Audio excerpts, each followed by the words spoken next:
G'day folks, Andy here from McDowall Manor.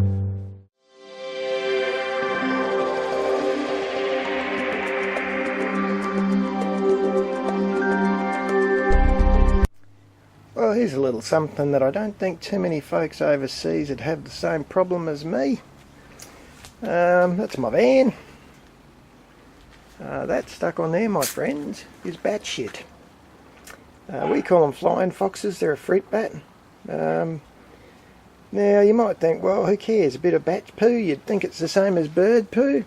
Oh no, this stuff dries, and if you make the foolish mistake of just peeling it, what happens is the paint on your car will come as well. Let me give you an example on the side of the house where exactly that thing's happened. See that there? That's where a bat's crapped on the house. So what I have to do now, and you can see the process has started, I have to bloody sit here with water and wet that poo up so it goes soft again, and then gently scrape it off with a stick so that it doesn't scratch the car paint, which is not a lot of fun. And I noticed on the back window there's another bat poo. Now, I'm not so worried about that one because it's pretty easy to scrape it straight off the glass, but shit, it's a pain when it's on paint, I've got to tell you. There's our second attempt 10 minutes later, after wetting and wetting and wetting with just a paper towel and water, and then re-scraping gently so as not to scratch the paint. So this is probably going to be a half an hour bloody job getting this thing off. The other thing I will mention is I don't like to touch this stuff. No, not just because it's poo and I'm a bit funny about touching poo, because it's bat poo. And we get a whole lot of viruses over here, listeria, hendra virus, a whole lot of stuff that's carried by bats, and they really are very fatal. So it's not something you play around with lightly. Alright, bat shit, duty done. All I've got to do is go inside now and disinfect my hands just to make sure there's no nasties. The bloody one that was on that back window took forever to get rid of it. It must have been there a few days and I hadn't noticed the bugger. So the other thing I've started doing today, now I reckon it'll take me a couple of days, the retaining wall there, up on top of that is a whole lot of greenery. It's ornamental, but it's, you know, it's good, it gives me some privacy.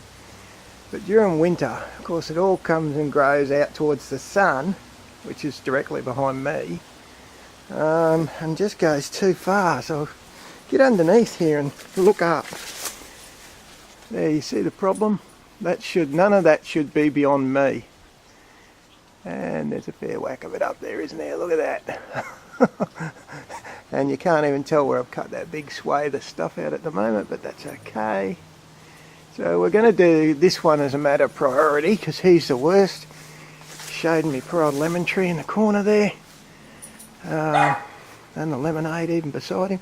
And it's starting to grow over the little solar panels for the backup on the aquaponics. And there, my friends, is my trusty chainsaw on a stick. You can see it's certainly a lot bloody longer than those clippers. Now the only problem is it's handy because I can reach up really high. You're never going to cut a tree down. It's good for bushes and stuff, or thin branches, because that's only a tiny little chainsaw, and it's only run by a battery which you recharge, but it does a pretty damn fine job for what I need it for, which is those branches I showed you before. The only drawback, it looks really useful.